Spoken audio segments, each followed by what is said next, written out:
Hello everyone, welcome back. Hope you're all doing well. Everybody's happy and healthy and, So basically, today I want to go over some techniques for realistic neon using Cinema 4D and Redshift. Although I think the techniques used here could be used in any program or any renderer. The short story is basically you would take your spline that you're using to sweep your neon tube, make a copy of it or an instance of it, apply a displacer and give it a little bit of a wiggle, and then put that into a volume builder set to fog volume and apply a volume material with an emissive material to it. And there you go. You've got beautiful glowing neon tube. So I'm going to make a new neon sign here step by step and go through some of the methods I used in the example animation. So first of all, we should talk about some references and some examples of neon tubes. So this technique is referencing clear neon tubes. So there's a couple options here. Like this would be just clear glass with the neon lit up inside of it, or whatever gas is being used here. Some examples by some artists that I have pulled up showing some kind of unique situations, but really showcase the effect of this sort of glowing gas inside of a glass tube. So the alternative would be, instead of a clear glass, would be neon glass that is coated with a phosphor or phosphorescent coating. And that would be like here. So you can see here where we can kind of see through the glass tube here, but there's this coating along the inside that is glowing whatever color you'd like. And that's sort of the benefit of these neon tubes, so that you can coat it with this phosphor coating, and now we get pinks or yellows or greens with just a simple like neon or argon gas on the inside. But this does mean that if the neon light is not lit, we can't see through the glass. It's like an opaque glass. I think I can pull up an example here. Yeah, so here's an example of some neon tube that is coated with that phosphor coating. And so you can see here where we get this sort of transparent effect on the outside, but the inside is opaque white. So this would be probably the standard way of doing neon in 3D. You would just utilize this type of thing where we have like the inner tube is just glowing, and it's much more solid than the effect I'm showing at the beginning here.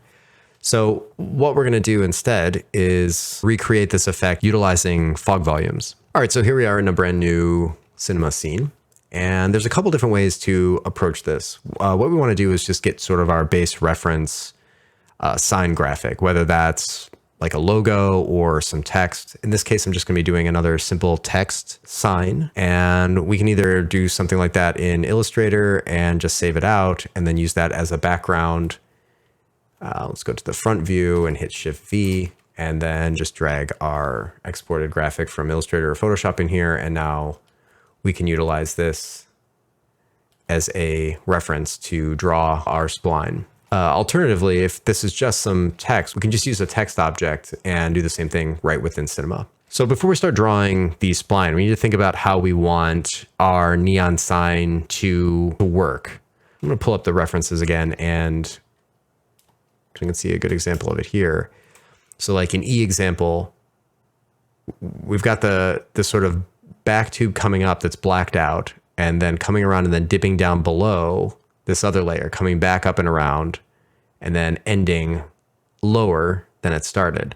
And that's in order to make room for this tube. So we need to think about this, and also where we're going to, put our electrodes. So the electrodes are these pieces at the end that are put on it in order to hook up the electrical current. So we need to leave some room for these guys. So let's go back into Cinema and think about this. So if I take a spline, let's just do a sketch for now.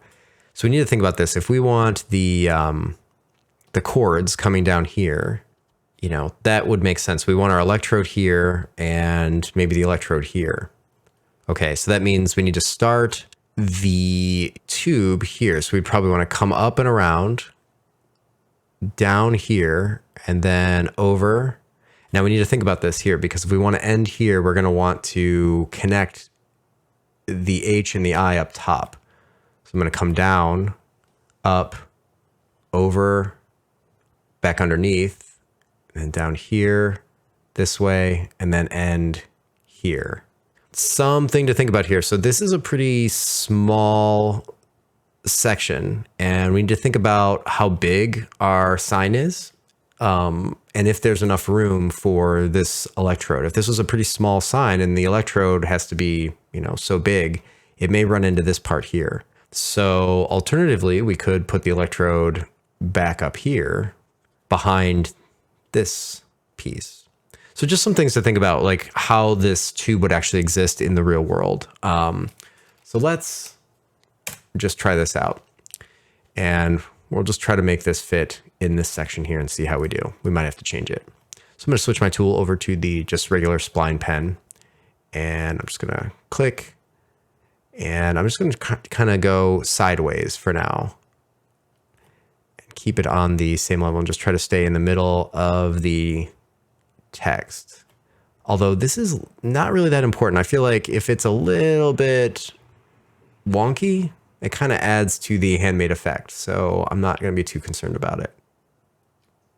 So now what we can do is I can just go here and select all of the pieces that I imagine being on the bottom. Okay, let's try that. We go to a different view.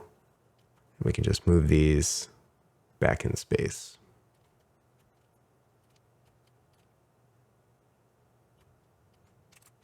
Okay. All right, I think that's pretty good. So the other thing we need to think about is the scale of this, how big we want the sign to be and how thick our neon tubing is. So the diameter of our glass tube. So if we do a Google search here for neon tube diameter, glass tubing ranges between 9 and 25 millimeters. So for this, I'm going to think about this sign as something that's like a foot by a foot, maybe like 12 inches by 12 inches. And we'll do, how about a 12 millimeter diameter tube? So we'll see how this looks.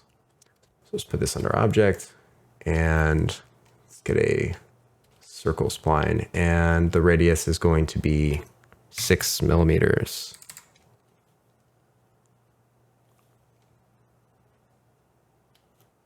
Just put that under a sweep. Whoops. Wrong way. Right, so our text now is huge. So let's drop a cube down and we'll say, let's make this, I don't know, 14 inches. Okay. Just rename the spline, high spline, and let's scale this down so it fits kind of inside of our cube.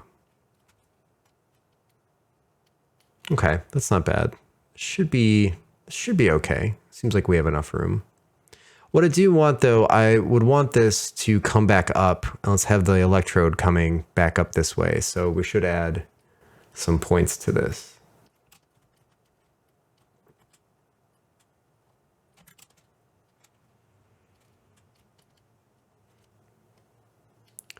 Okay.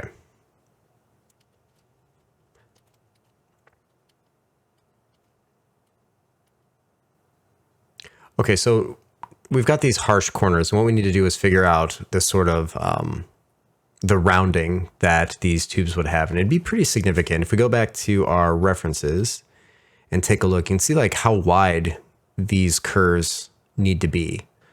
Another example up here for these, you can see these are kind of sloping and easing in and out of these corners. Let's turn off our sweep for now and select all of the points that we would want to round over.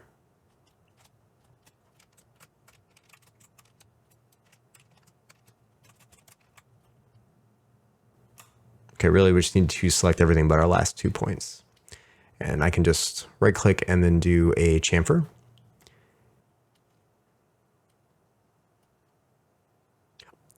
So some of these I want to be bigger than others, but let's start there. I think we can modify these a little bit. It looks pretty good. Let's turn our sweep back on.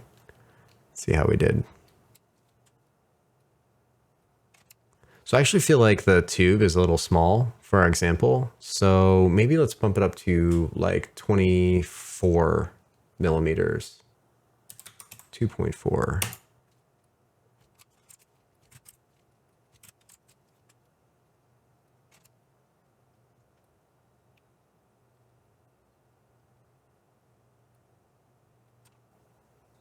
Yes, maybe we'll do 24 millimeters. So that's the radius. So the diameter, let's check that again.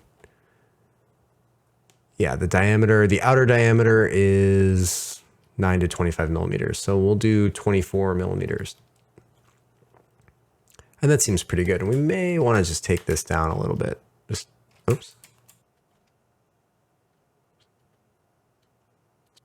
Yeah, okay.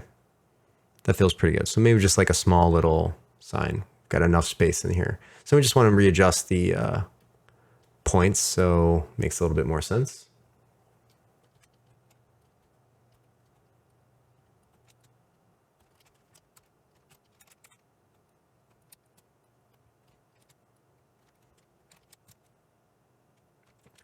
So let's just resize the background to take a look and see how we're doing. So I'm just going to bring all of these up. Just make some adjustments to keep this kind of in line. But, you know, like I said, this is, you know, these are handmade. And so if it's a little wonky, I feel like it's a little bit better.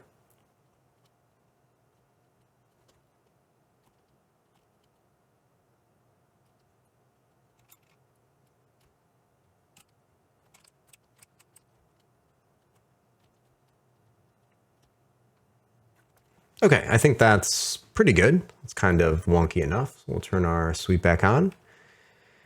And let's go to the circle, and under the circle preference, let's change this to a ring and make sure that our inner radius is smaller than the outer radius.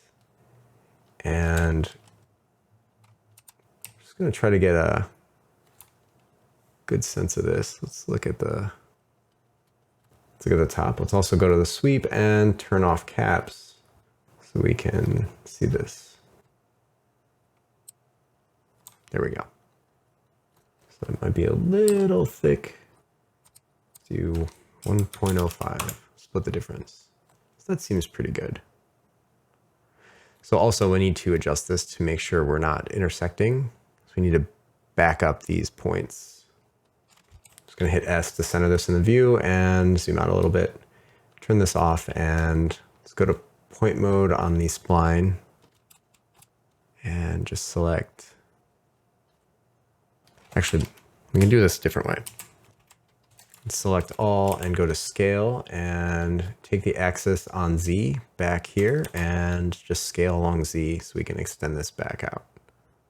And we'll probably have to go in and adjust some of our curves.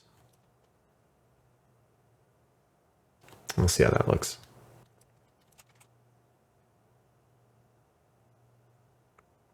So another thing we should do is look at the interpolation of our spline here. So let's change this from adaptive to uniform or natural. And maybe natural would be a little bit better.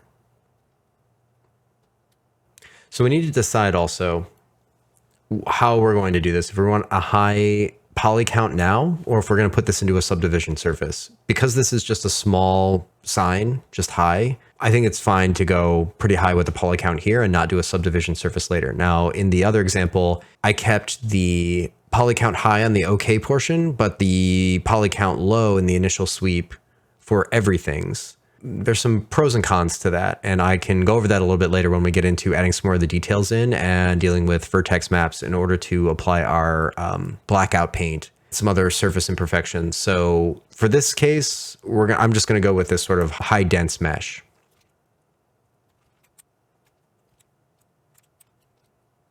So with the ring selected, I can turn caps back on, and we can see here that now does just cap this off. So we'll leave the caps on now. Okay, so far that's looking pretty good. All right, so I'm gonna put this into a null, this sweep. So let's just rename this to stay organized. And I'll put that into a null, Alt-G. Just label that as glass. Let's go to materials and do a new redshift material. And I'm going to switch over to a redshift view and set this to glass just so we can see what we are doing. Just to apply that to the sweep. So I do have some lights set up in the scene, so we should be able to see something. If we click on render, and I'm going to go in and just turn off the depth of field. Okay, so right now that's looking pretty good, how we'd expect it to look. And we'll just check the thickness of the glass and see if that's looking about right. Yeah, seems okay. I think we can also increase our subdivision on our sweep just a bit. So let's go 35. Just smooth that out a little bit. Okay. So now what I want to do is select this spline and go over to instance. We're going to make a instance of this. And I'm just going to turn off all of these other ones. Oops, I guess we need this spline. So under the instance of the spline, let's add a displacer. We're going to set the shading to noise, and we can keep it this regular noise, but we need to decrease the scale a little bit. But you can see this effect here, how we're just sort of wiggling this. And if we set this to animate, let's start out with 0.5 and see how that looks. And just for reference, let's go to our view and set the frames per second just to see what we're getting here. Okay, great. So, we render this out at 30 frames a second. This is sort of the speed we want. So it's not bad. So 0.5 is pretty good, but we do want to decrease the scale just a little bit. Let's try 80. And let's go back up to the displacer and go to, instead of 10 centimeters, let's just try 1 and see what that looks like. And I'm going for something really subtle here. There's, this is something that a little bit goes a long way. And I think it's just nice to have just a sense that this thing is sort of alive inside this tube. So this isn't bad. I think it can be just maybe a touch faster. Let's try 0.65.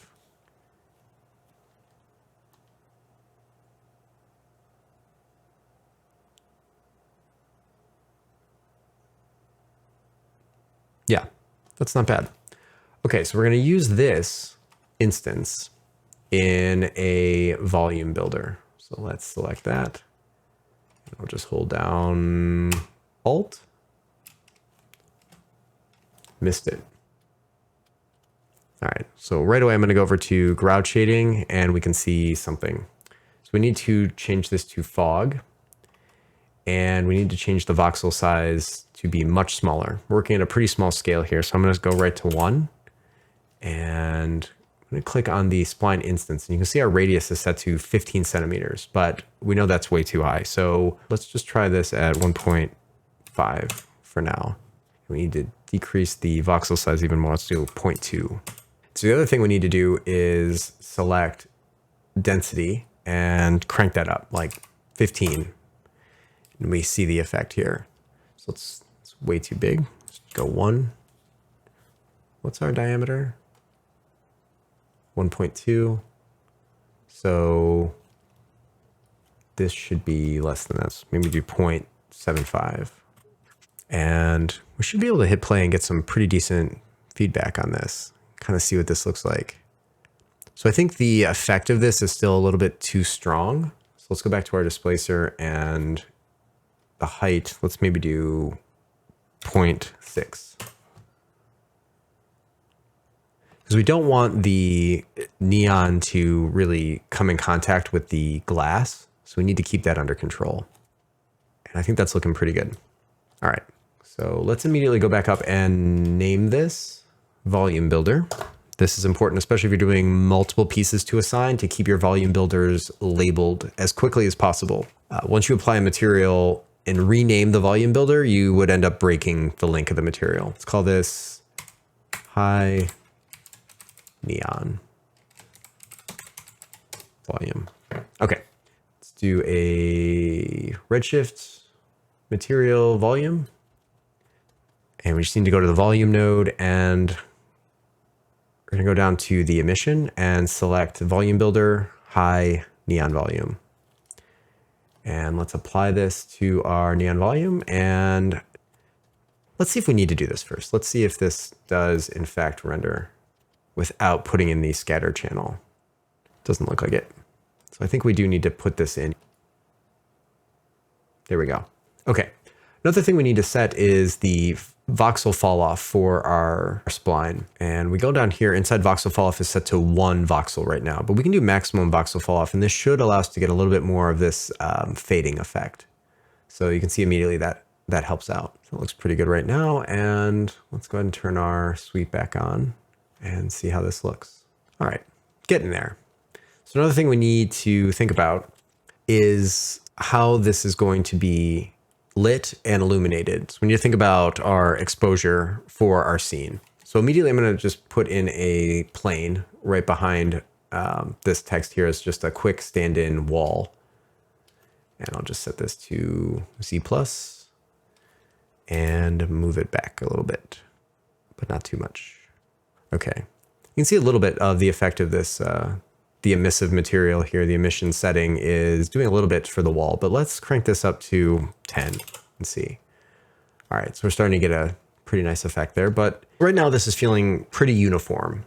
And I think it would be nice to get a little bit of variation within this, like the way this neon is lighting up. So what we can do is go back into our volume builder and add another layer to this. Let's do a fog multiply. And let's set the multiplication to something like, I don't know, 0.5. And that should dim this down like altogether, like half as bright. So maybe we need to go a little bit more. Let's do 0.35. Okay, that might be nice. So let's start with that. And under this multiplication, I want to use a field, and let's use a shader field. So in the shader, let's use a noise. And let's take a look here and set this noise. Let's maybe up the contrast a little bit so we can kind of see what we're doing. You can kind of see the effect of this. If I crank the contrast way up, we're starting to get these sort of areas where it's just not as bright as other areas. So let's go back and I'll exaggerate this even more and multiply by 0.05. So now we have these faded spots where this isn't going to be as bright. So I think this also adds another layer of detail where if we go back in and animate this noise with the fields, and you know what, first of all, we need to come down here. In order to animate this, we need to go to under the refresh tab. This is off by default, which I find very odd. I feel like most of the time, if you're going to animate a shader, you would want this to update. So in order to see this update, we need to turn on frame. All right, rant over. We go back into this and add a little bit of animation speed, and just, we want something like pretty slow, like 0.2 would probably be fine. We can preview that here in this window and see this just subtly moving around. And I don't know how quickly this will, let's try it out. Let's see how quickly this will play. Whoops, can't turn that off.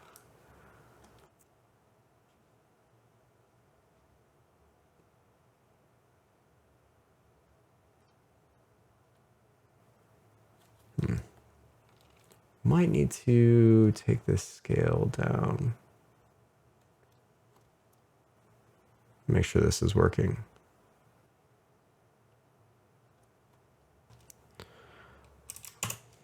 Just make sure this is working. Yeah, there we go. Okay. Way too fast, but...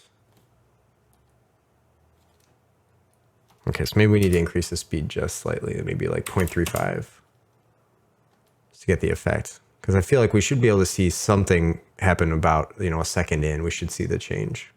So let this go to like frame 30 and then jump back and see the difference.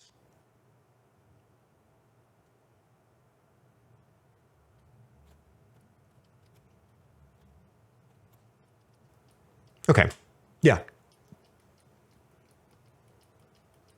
That seems good. Okay, and I want to smooth this out a little bit here. So I'm going to take the contrast back down, just maybe up a little bit, and I think the scale could go back up probably close to 100. And to accentuate this, let's also add a fog curve and come back here and let's kind of play around with this and see if we can get a little bit more fall off so we're not so bright all the time. So you can see here I'm kind of lowering this and getting a little bit thinner, and that will allow us to come back into our emission and maybe crank this back up so that we're getting more of a center brightness and a little bit more of a fuzzy edge. So maybe go 25. And maybe let's pull this a little bit more to get a little bit more variation. Yeah, that seems good. So we've got this fog curve that's sort of like remapping this, and the fog multiply, and I have this set to really low. So 0.05 multiplication, almost 0. So we're really kind of eating away at the brightness. All right, so now we can just go and use the tint function. Let's leave this on. And I can do kind of what I did for the other example, just like a bluish color, just as easy to go red, like standard neon. We can look at it with the sweep on. And, judging by this, we're kind of taking this color here, red, it's a little bit darker. So let's increase our emission scale up to something like 40. And maybe even higher. Let's go 80. And let's go back into our volume, and maybe I did a little bit. Let's try 0.1 here. And maybe pull this back slightly. Yeah, and different, like different colors, like red is, I think, just darker in nature. So this might be a little bit more apparent, this sort of eating in on this glowing effect on the red as opposed to like a pure white. You can see how bright this gets, but with pure red, we go a little bit orange, pull that back a little bit. So maybe multiply would be like 0.4. Let's split the difference, do like 0.2. Yeah. So I think something like that's nice. Just a subtle effect where this isn't, equal brightness throughout the whole tube. And with the animation set on these, I think, it gives a nice life to this. Okay, so another element we can add to this is the connection points between two separate tubes that have been fused together. Go back to our references and let me just zoom out here and find it. Yeah, I think this gives a good example. So here, the artist is fusing the electrode onto the piece of tubing. This creates this ridge here, and this would happen between separate letters. So most commonly, I think the artist would, make the H and then the I and then put them together, especially in a long side. Maybe there would be two letters together, but mostly we would just be working on piece to piece. And here's another, I think, point where you can see this break where they've fused two pieces together. But I think it's kind of nice to accentuate these things and sort of exaggerate them. If I go back to my other example for the OK part, just go back to the standard view. So you can see here, I've got this sort of messy fusing between the two letters. It's a subtle thing, but I think like adding this in just adds that extra level of realism. What I'm doing here is utilizing the high poly counts. Let's go back to hidden lines so we can take a look here. And what I want to do is under our glass null, let's add a displacer.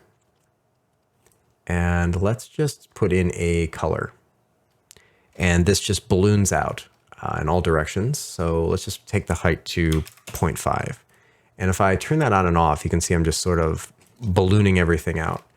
So what we can do here, instead of using a color, let's use a noise. And let's take the scale down so we can get this sort of something a little bumpy. Something like that, like 10% is fine for now.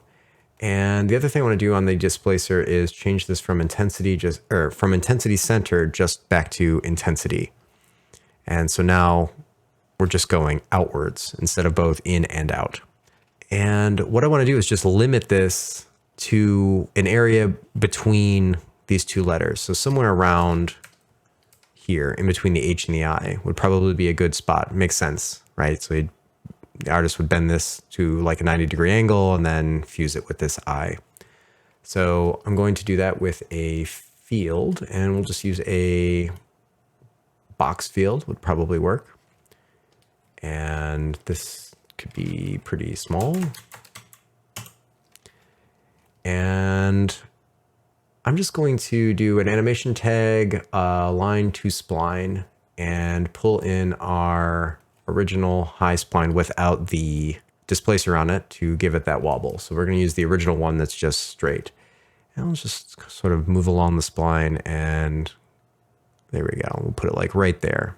And I'm doing this because if you're going to have more letters, it would be pretty simple to just duplicate this box and then move it over. So you could do it another displacement. You just pull that down and then set it to add. So now both of them are there. But in this case, we only need one, but just wanted to show you that. It's pretty quick to just keep adding these and moving them along the spline. So now we just need to maybe scale our box field a little bit, and let's fade it out. And I want to come back into our noise and make that a little smaller.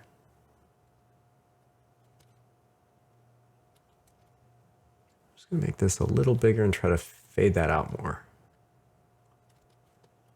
So let's change this back to a shading and turn off materials so we can see this.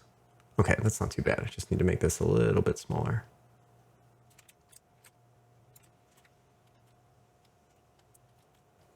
Just try a curve. And instead of a box field, let's try a spherical field. Let's just go back to the field and change it to a spherical and see if that gives it better fall off. Yeah, I think I'm liking that a little bit better than the box field. It's a little bit smoother. Okay. And so this is working pretty well now because of our high mesh count, our high poly count. If we were going to do this with a subdivision surface, just have to be careful. You probably have to apply this after the subdivision surface or utilize a displacement map in Redshift after the fact to get that detail. With a lower mesh count, let me go back to grout shading. So the danger would be then that if our mesh wasn't high enough, wouldn't have the detail. Okay. But I think that's looking pretty good. I can just hide that and we can do a quick render. So the other aspect here would be the electrodes, the electrode cover, all the other fittings and pieces that hold the neon tubing up off the wall. In my example,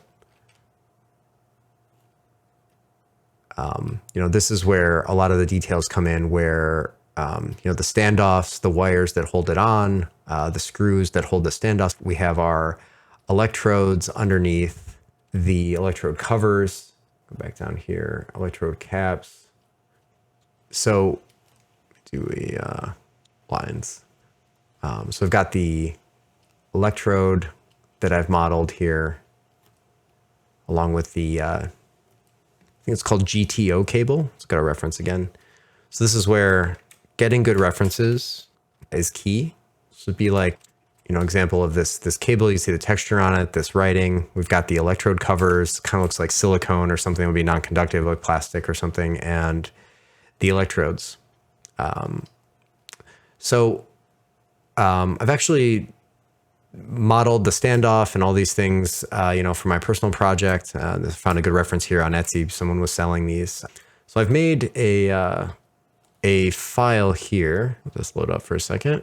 And so I've got this file that I will share with you all. I'll have a link to a Gumroad in the description where you can download this scene. So you can pick apart the lighting, the texturing, all the textures here are free to use. I made my own for the bump and some of the fingerprints and things like that. So all free for you guys to use. So go ahead and have a go, download that, and you can just place those in the scene. They are not optimized. I will say this right now. You can look here. The mesh is pretty heavy. So if you're copying these around the scene, I would recommend using multi-instance or render instances just to try to keep the scene a little bit lighter, or go ahead and remesh them. But there's a link to these down in the description.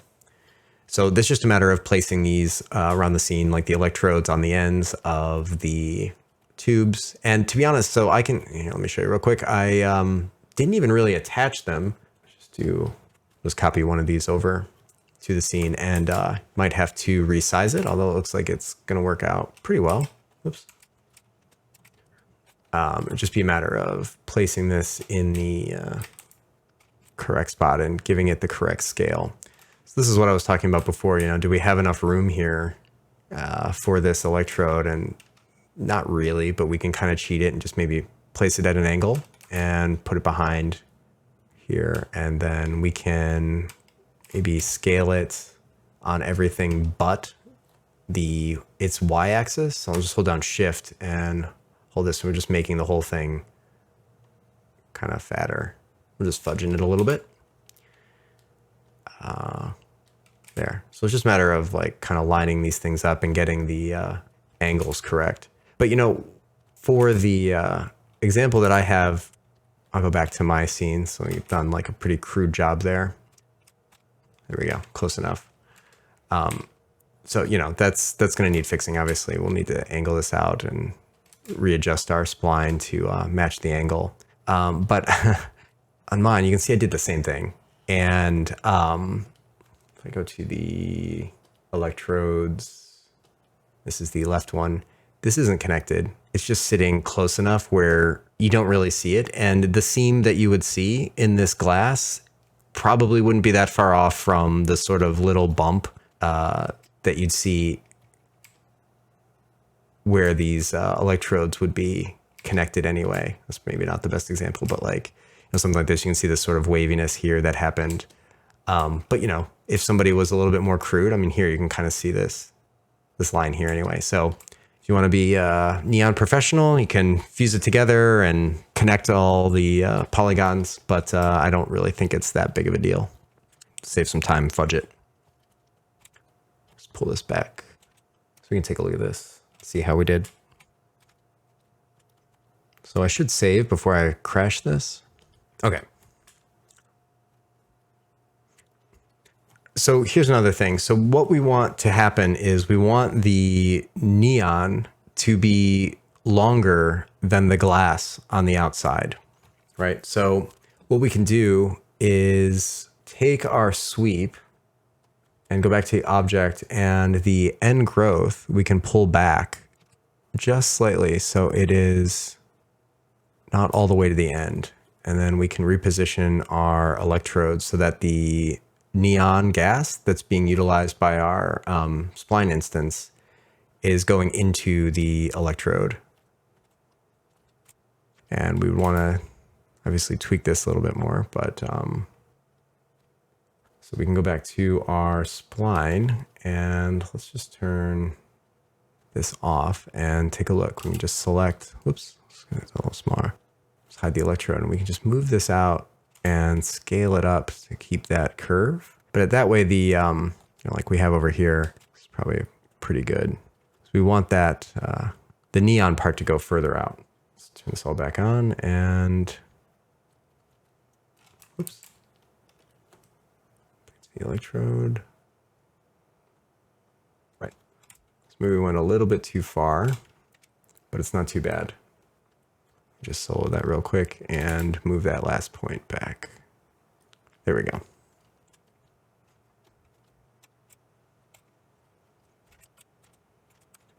Now we just need to go back and adjust. I'm just holding Alt. I'm just creeping back on the end growth. So it looks like we might need to just adjust our curve a little bit. I mean, obviously you can spend more time on this and make this perfect. We just need to decrease that curve a little bit, make it a little tighter.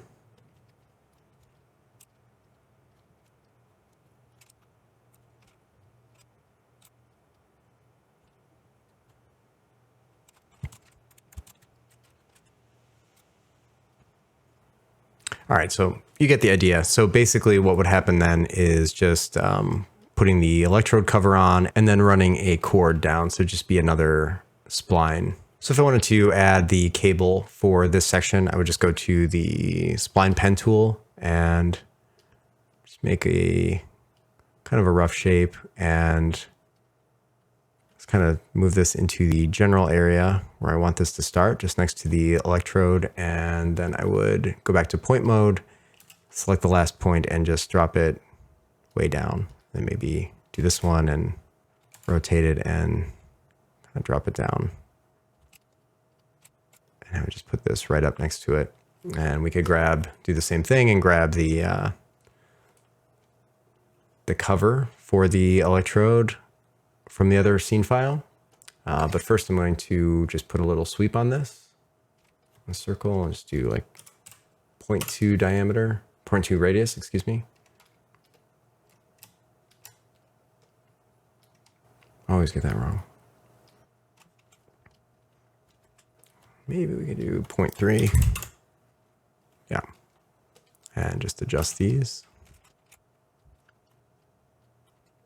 So I'm just going to copy this silicone electrode cap and paste it, and I'll just put it right underneath the electrode and zero it out just as a starting point. And I will label this real quick.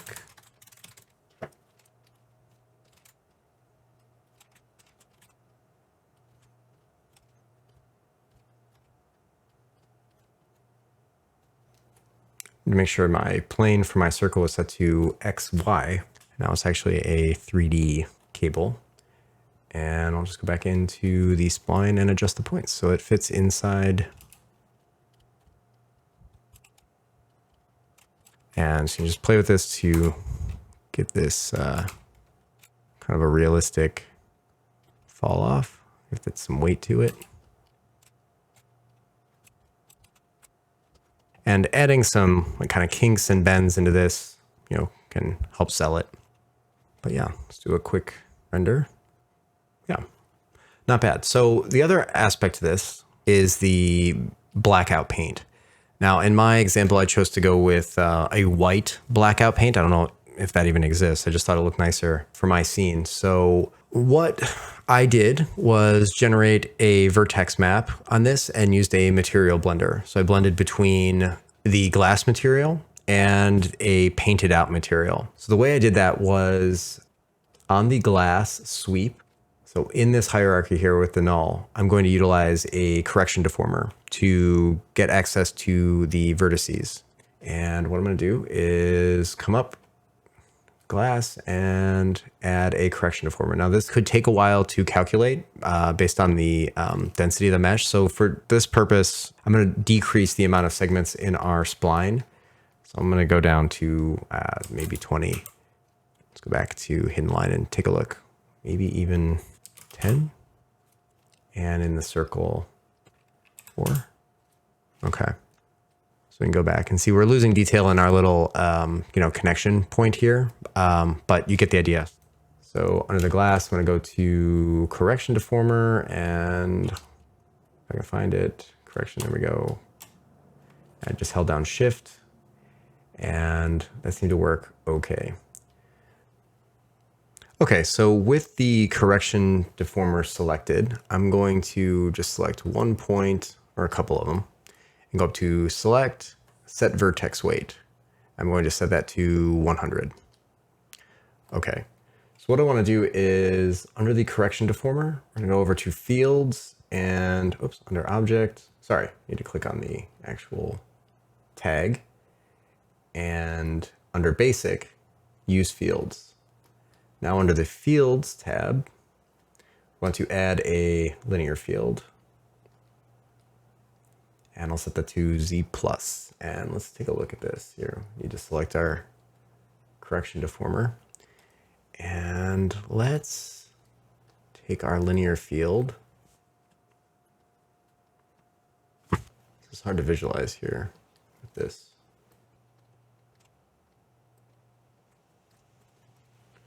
Take the length down to 5, probably less than that.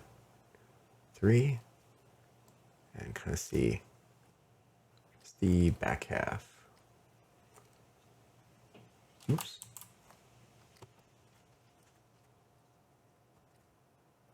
There we go. Okay, maybe just a little more. And let's make this 0.5. Just a little fall off. So now we're selecting all of the back half of our letters. And now the way we have this set up, this isn't the most efficient way, but if you had a bunch of letters where most of the glowing were to happen in the front and not the back pieces, this would be a quick way of blacking out all the parts you didn't need. But in this case, we're gonna have to do a little bit extra work to make sure the middle of the H and the middle of the I light up. So in our vertex map, we're gonna add a box field. And let's set that to subtract. And this can be much smaller, like 7. And we'll just move that over, and we are eliminating that section. So I think Y could be taller, and let's go to remapping and almost do a full inner offset. Let's raise this up a little bit.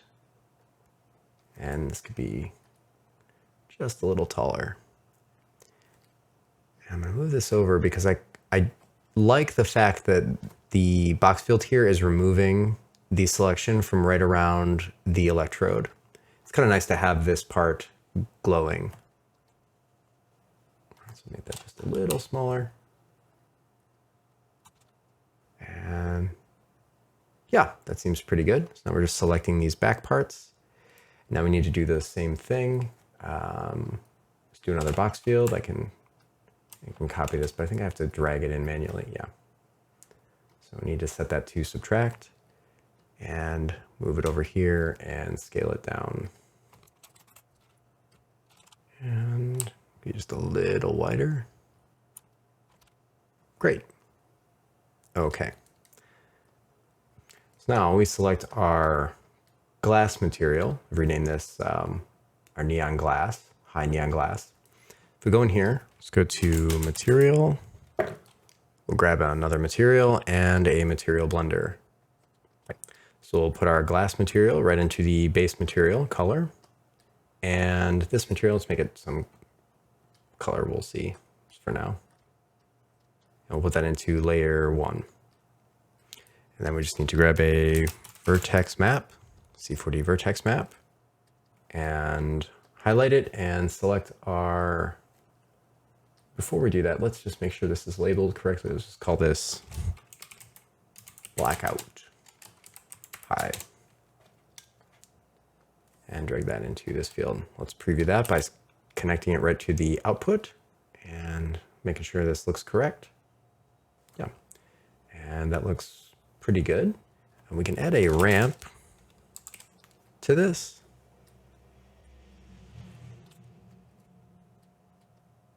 Let's turn off our volume for now. We can start to pull this in to get a sharper edge. And if we wanted to, we can keep this kind of softer. So we're going for just like a straight, cut off. This is fine. But we can also do something else here where we can take this and add a Maxon noise and a color layer and put this into the base, and our Maxon noise, let's just preview that. It's kind of big. Let's just shrink it a little bit there for now and increase the contrast a bit and plug this into layer 1. And let's preview this and set this to overlay. So now we're kind of changing this a little bit to give this a little bit of an unevenness. That might be a little much. We can control that by how much of a gray fall off we have here.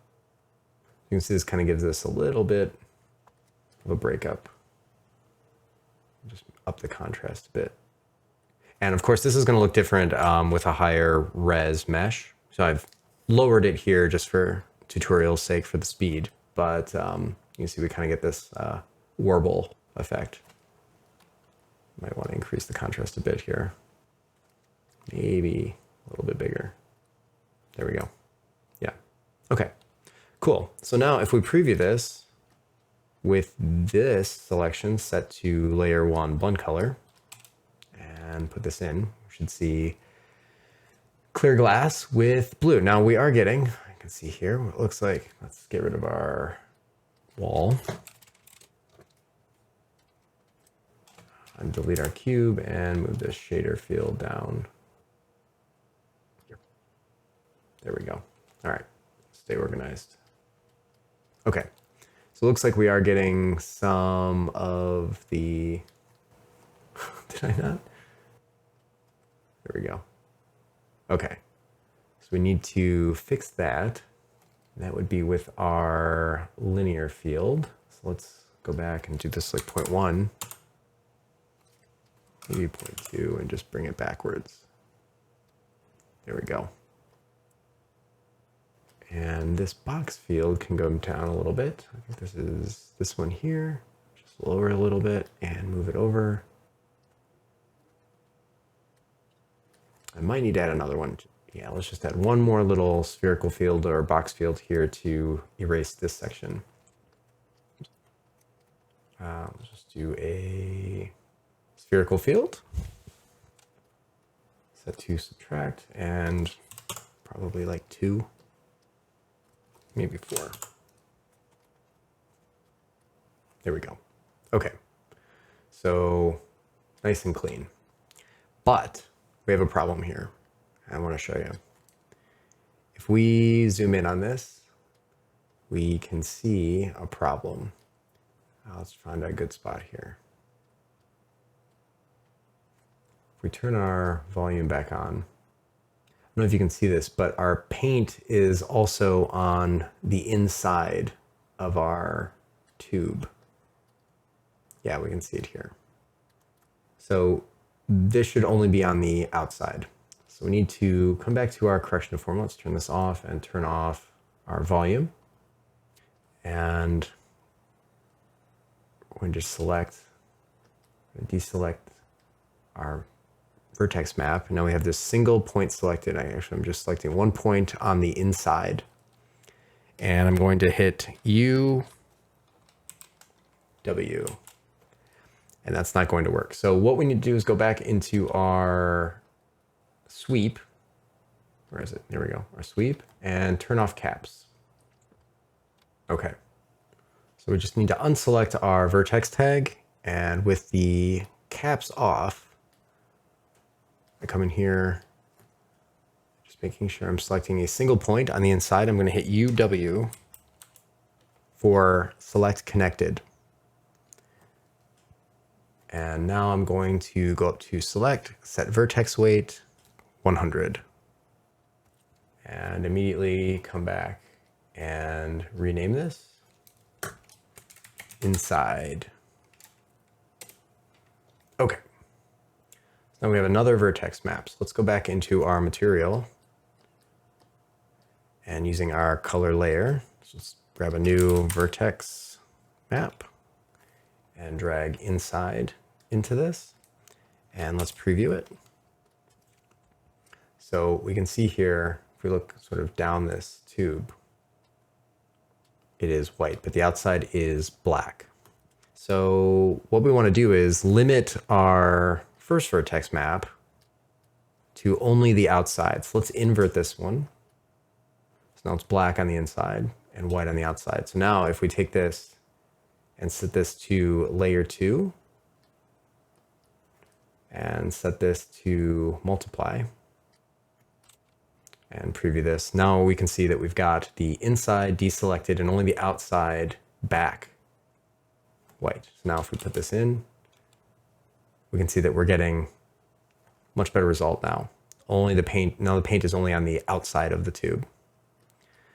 So another nice thing to do with this is to add a little bit of thickness to this paint. We can utilize this vertex map as a displacement. So I'm gonna save this real quick and put down a displacement node. I'm gonna plug this into the displacement texture and this into the displacement on the output. Now on our glass null, we can do a redshift tag, redshift object. Stop this for a second, and I'm gonna enable this. And I'm gonna go with my standard settings here of 0 minimum edge length. And for right now, let's just do 2 subdivisions, and we will enable displacement. And this is a pretty standard setup for me. I'm always doing this and turning off screen space adaptive. And the nice thing about R25, if you're in this, you can save this as a preset. So I already have this saved as a preset, 2 subdivisions, and these are my settings. So you can just do save preset and name it, and it goes in your assets. I'm just going to cancel that. So it's kind of nice to just have that instead of going through each time and clicking all these things. So let's set that up. And this is going to be way too high, but let's just take a look at this and see how this looks. So you can see this kind of an extreme effect where we're ballooning way out on the part with the paint. But it's kind of nice to have this. We should set this down to like 0.1, which may still be too high. And just go with our other material and change this reflection roughness like way up.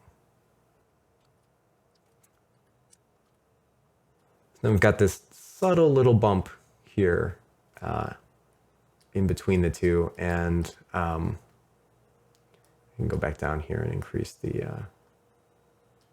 low clip. And with a denser mesh, you'll have less of this fall off. There'll be less distance between the vertices, so this shouldn't be an issue. So nice little detail to add. And go back and make this not blue, but we do like a standard black. And turn everything back on. And turn the wall back on. This is probably a little shinier. You can look at the reference again. There's one here. And this is a program called PureRef, by the way, if you're not familiar with it. I'll put a link in the description. I want to check it out. Yes, this is kind of shiny, so you can probably want to go in and adjust this. And looking at this, we could probably take our scale up even higher.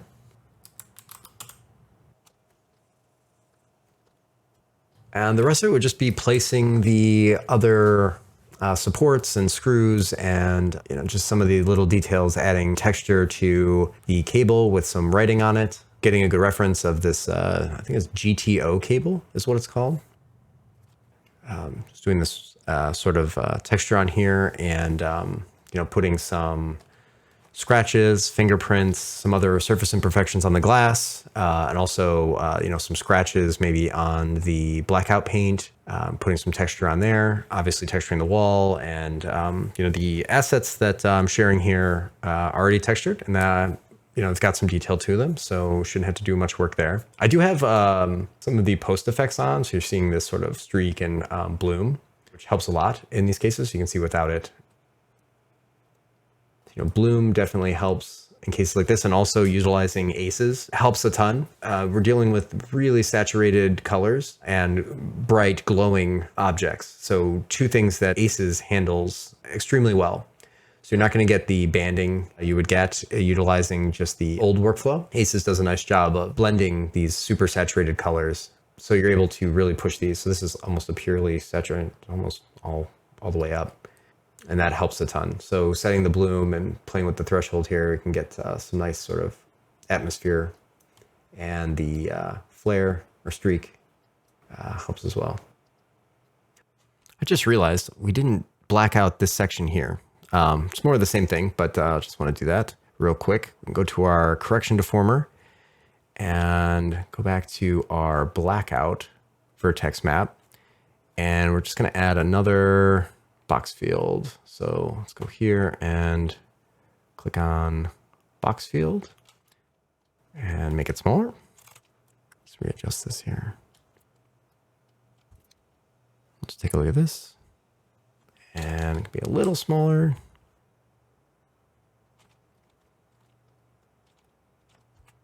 Just adjust our noise. There we go.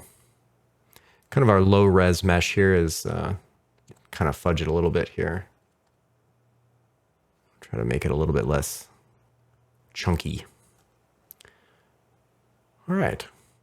The other thing is, I do like to remove this near where the electrode would be. So what I can do is just copy this spherical field, just hold Control and drag it over and move it back. But I need to add this to our list of effectors in the vertex map and just set it to subtract. There we go. And now when adding in the electrode and everything, and we can come back in and go back to the sweep, and the start growth could be dropped down or raised up rather. So we put that electrode on.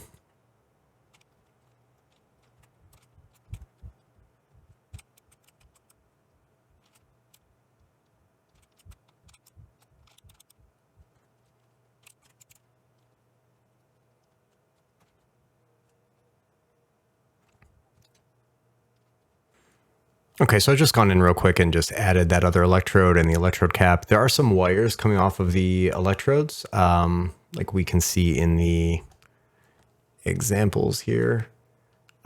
These would be twisted to the electrical contacts of the GTO cable. So I'm just turning these off in the viewport, just disabling these so they're not sticking out on top. Let's do a quick render here and would be it. Let's see.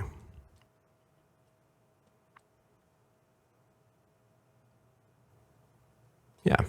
And if you wanted to copy the way, I had mine, it would just be a matter of, instead of black, use just like a really light gray, almost white.